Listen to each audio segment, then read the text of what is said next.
వినిపిస్తుంది కదా అందరికి.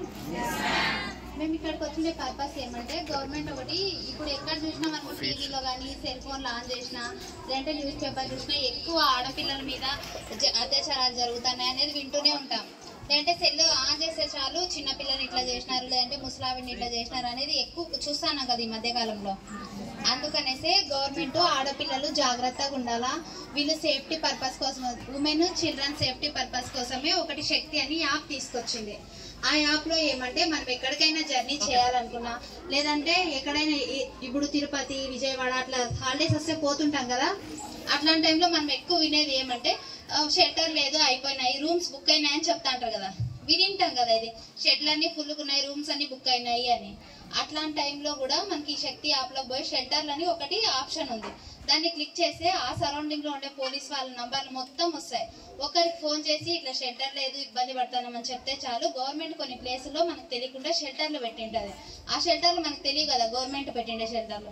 ఆ షెల్టర్లో తీసుకుపోయి మనల్ని వదిలి మన దర్శనం అయిన తర్వాత మనల్ని జాగ్రత్తగా మన ఊరికి పంపిస్తారు. తిరుపతి కానీ విజయవాడ కానీ ఏ పుణ్యక్షేత్రానికి పోయినా సరే ఈ స్టేట్ లో ఎక్కడున్నా సరే మనకి షెల్టర్ చూపిస్తుంది అనమాట. ఇంకొకటి మనము ఇప్పుడు ఇక్కడ నుంచి కదిరికి పోవాలంటే హిందూపురం పోవాలంటే డైరెక్ట్ బస్ ఎక్కుతాం పోతాం, అది మనకు తెలిసిండే ప్లేస్ కదా, అవునా కదా, తెలిసిండే ప్లేస్ కాబట్టి ఎక్కుతాం పోతాం ఏదైనా ఉంటే పని చూసుకొని వచ్చేస్తాం. అదే ఇన్ కేస్ అనంతపూర్ అట్లా వేరే ఊర్లు పోయినప్పుడు అక్కడ నుంచి పల్లెలకు పోవాలంటే మనకు తెలియదు, ఆటో వాళ్ళనో లేదంటే ఇప్పుడు కొత్తగా ర్యాపిడో బుక్ చేసుకుంటున్నాం, వాళ్ళు ఎక్కడికి పిలిచిపోతే అక్కడ సైలెంట్ గా పోతున్నాం ఇదేనేమో రూటు అని వెళ్ళిపోతుంటాం కదా. అట్లాంటి టైంలో ఇప్పుడు లేడీస్ అనుకోండి ఇబ్బంది పడుకోకుండా ఆ శక్తి యాప్ ని ఓపెన్ చేసుకొని దాంట్లో మనం సేఫ్ జర్నీ అని ఒకటి ఉంది, దాన్ని క్లిక్ చేసుకొని మనం ఎక్కడైతే ఉన్నామో అది లొకేషన్ ఆటోమేటిక్ గా తీసుకుంటుంది, మీ లొకేషన్ ఆన్ లో ఉండాలి.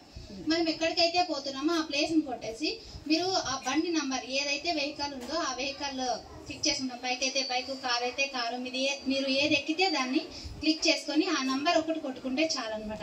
సేవ్ చేయాల మనం జర్నీ చేసే హెడ్ క్వార్టర్స్ మీరు ఎప్పుడైతే సేవ్ చేస్తారో అది హెడ్ క్వార్టర్స్ కి లింక్ వెళ్ళిపోతుంది, వాళ్ళు మీ జర్నీని చూస్తుంటారు. ఇన్ కేస్ ఇప్పుడు హెడ్ క్వార్టర్ అంటే వాళ్ళకి ప్రతి ఒక్క రూటు తెలిసింటది, ఎట్లా పోతే మీరు మీ గమ్యస్థానాన్ని చేరుకుంటారనేది వాళ్ళకి తెలిసింటది కదా. ఇన్ కేస్ ఆ రూట్ లో కాకుండా సపరేట్ ఎక్కడైనా పిలుచుకోపోతా అంటే మీకు అలర్ట్ కాల్ వస్తుంది వెంటనే, అంటే మీరు డేంజర్ లో ఉన్నారు, మీరు మీ ప్లేస్ కాకుండా వేరే ఎక్కడికో డ్రైవర్ పిలుచుకోబోతున్నాడు అని వెంటనే మీకు చెప్పడమే కాదు ఆ సరౌండింగ్స్ లో పోలీస్ ఎవరున్నా వాళ్ళని అలర్ట్ చేసి మీ దగ్గరకు పంపిస్తారు అనమాట. అంటే మీ జర్నీ సేఫ్ గా జరగాలని. ఓన్లీ మీకోసం మాత్రమే కాదు అబ్బాయిలు కూడా దీన్ని యూజ్ చేసుకోవచ్చు. మనకు తెలియదు కదా కొన్ని ప్లేస్లో, ప్రతి ప్లేస్ మనకు తెలుసలా అనేది ఏం లేదు కదా. ఆ పర్పస్ కోసమే ఉమెన్ కి చిల్డ్రన్ కి ఎటువంటి ఇబ్బంది లేకుండా బాగుండాలా, జాగ్రత్తగా ఉండాలా, వాళ్ళు సురక్షితంగా ఉండాలని శక్తి యాప్ డౌన్లోడ్ చేసి ఇస్తున్నాం అందరితోనూ. ఒకవేళ మీ ఇంట్లో కూడా పెద్ద సెల్ ఉంటే మీ అమ్మ వాళ్ళకి చెప్పండి, ఎప్పుడైనా దాన్ని యూజ్ చేసుకోవచ్చు. ఈ మధ్య కొత్తగా సైబర్ క్రైమ్ జరుగుతుంది. సైబర్ క్రైమ్ అంటే మన అకౌంట్ లో డబ్బులు ఆటోమేటిక్ గా మనకు తెలియకోకుండానే మనం సెండ్ చేయకోకుండా డబ్బులు పోతున్నాయి కదా, ఎక్కువ వింటున్నాం కదా, ఇది అకౌంట్ లో డబ్బులు పోయినాయని వింటున్నామా లేదా. అట్లాంటప్పుడు వాళ్ళ అవతలోడు ఎంత తెలివైనోడు అంటే మనకి మన పేరు చెప్తాడు, కొత్త నంబర్ నుంచి ఫోన్ వస్తుంది, మన పేరు చెప్తాడు, ఊరు చెప్తాడు, ఆధార్ కార్డ్ నంబర్ కూడా చెప్తాడు. వాళ్ళు ఏమంటారు, మేము ముంబై నుంచి ఫోన్ చేస్తున్నాం, పోలీసు వాళ్ళు మాట్లాడుతున్నాం, మీ పేరు మీద డ్రగ్స్ సప్లై అవుతున్నాయి అని ఫస్ట్ మాట్లాడతారు. మనం ఏమనుకుంటాం, డ్రగ్స్ అంటే భయమే కదా, డ్రగ్స్ అంటే పోలీసు వాళ్ళు వస్తారు కేసు కడతారు అని. వాళ్ళు చెప్పగానే మనం ప్యానిక్ అయిపోతాం, అవునా సార్ మాకు తెలియదు సార్, ఎవరో సార్ ఇట్లా చేసినారు సార్ అంటే వాళ్ళు సరేలేండి మీ మీద కేసు లేకుండా చేస్తాము, మీకు ఓటీపీ నంబర్ వస్తుంది చెప్పండి అని అడగంగానే టక వెనక ముందు ఆలోచించుకోకుండా చెప్పేస్తాం. అదే కదా మనం చేసే పని. కేసు లేదంటే అయ్యో ఏమనుకుంటారు, పక్కింట్లో వాళ్ళు ఏమనుకుంటారు, ముందింటి వాళ్ళు ఏమనుకుంటారు అని టకటగా చెప్పేస్తాం. ఫస్ట్ ఆఫ్ ఆల్ అట్లా ఫోన్ ఏమైనా వస్తే మీరు బెదిరిపోద్దండి, భయపడాల్సిన అవసరం లేదు. అవునా సరే అని ఫోన్ కట్ చేసి 100 నంబర్ కానీ 112 నంబర్ కానీ లేదంటే మీకు దగ్గరలో పోలీస్ స్టేషన్ ఉంటే వచ్చి పోలీస్ స్టేషన్లో చెప్పండి. వెంటనే వాళ్ళు అడిగిన వెంటనే ఓటీపీ చెప్పకూడదు. అట్లా చెప్పినారనుకో మీ మొత్తం ఫోన్ యాక్ట్ చేసేస్తాడు, అమౌంట్ మొత్తం పోతుంది. అమ్మ నాన్న కష్టపడి కూలి పనులు చేసి మన కోసం డబ్బులు దాచిపెట్టింటారు కదా, ఆ డబ్బులు మనమే కదా ఖర్చు పెట్టుకోవాలా. ఎవడో ముక్కు మొహం తెలియనోడు ఓటీపీ చెప్తే డబ్బులు వెళ్ళిపోతాయి. చదువుకోవాలంటే మనకు మళ్ళీ డబ్బులు అవసరం కదా, అందుకని ఎవరైనా ఫోన్ చేసి బెదిరిస్తే బెదిరిపోదండి.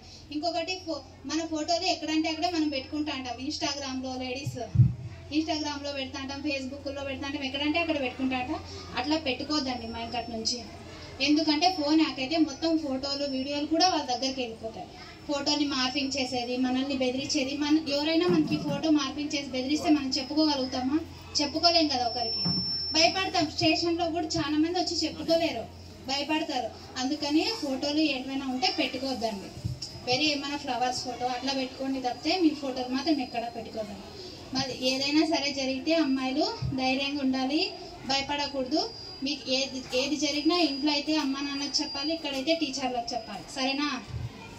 ఎవరైనా వచ్చి మనల్ని ముట్టుకొని మాట్లాడుతా అంటే దూరం నుంచి మాట్లాడండి అని చెప్పండి. మనల్ని ముట్టుకొని అయితే మాట్లాడాల్సిన అవసరం లేదు కదా.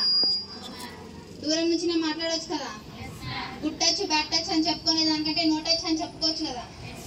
టచ్ చేయకుండా మాట్లాడవచ్చు కదా. ఎవరైనా సరే మీరు వచ్చి పోయేటప్పుడు కానీ, ఆటోల్లో కానీ, బస్సుల్లో కానీ, జర్నీ చేసేటప్పుడు కానీ ఎవరైనా మీతో మిస్బిహేవ్ చేస్తే ఫస్ట్లోనే దూరం పెట్టేసేయండి. గట్టిగా మాట్లాడండి, ధైర్యంగా ఉంటాను. సరేనా? ఇంకొకటి చైల్డ్ మ్యారేజ్. ఈ మధ్య 18 ఏళ్ల వయసుకి అమ్మాయికి 18 ఏళ్ళు నిండకుండానే పెళ్లిళ్ళు చేస్తున్నారు. అబ్బాయికి 21 సంవత్సరాలు పెళ్లి వయసు రావాలి. ఆడపిల్లలు 18 సంవత్సరాల లోపల ఎవరు పెళ్లి చేసినా దాని కింద తల్లిదండ్రులైనా సరే ముద్దాయిలే అవుతారు, పట్టుకొని పోతారు అనమాట. పోలీసు వాళ్ళకి తెలిస్తే ICDS వాళ్ళని వస్తారు, చైల్డ్ హెల్ప్ లైన్ వాళ్ళు మొత్తం కేసు పెడతారు. 18 ఏళ్ళ వయసు నిండకోకుండా పెళ్లిళ్ళు చేయకూడదు అనమాట అమ్మాయిలకి. ఎందుకంటే మీరు శారీరకంగా వీక్గా ఉంటారు.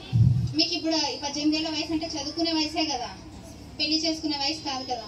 ఈ వయసులో మనకు ఆలోచన ఎట్లుంటుంది? ఆడుకోవడం, చదువుకోవడం, దీని మీదే ఉంటుంది కదా.